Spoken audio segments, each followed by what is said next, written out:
Hai, dari saya warga kota Surakarta. Sebuah kota yang sering disebut sebagai salah satu jantung budaya Jawa di Indonesia. Ada bukan tanpa alasan. Kota ini telah termasuk ke dalam jejaring kota kreatif UNESCO kamu dalam bidang Crafts and Folks tahun 2023.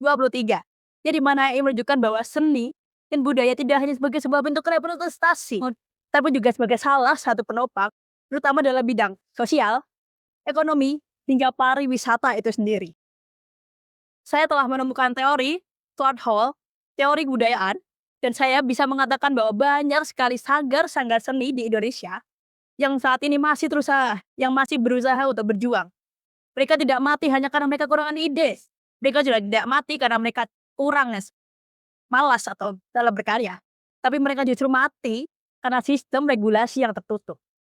Pemerintah sebenarnya memiliki banyak sekali dana, DAK, APBD, hingga dana bantuan langsung dari pemerintah pusat. Tapi yang patut dipertanyakan adalah kemana sebenarnya semua dana ini bermuara. Karena sebenarnya permasalahan bukan seberapa banyak nominal, tapi pada seberapa besar akses yang mereka buka untuk kita semua.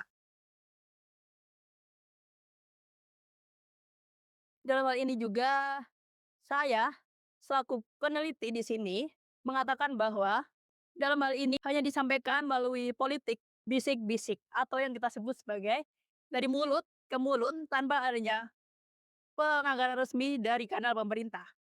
Dan ada hal dalam teori good governance oleh Herald tahun 2006 mengatakan bahwa transparansi adalah fondasi utama kepercayaan publik. Namun apabila sistem informasi saja tertutup dan kemudian dibalut dengan birokrasi yang menyulitkan layar labirin, kemana? Kemana sebenarnya semua dana ini akan pergi?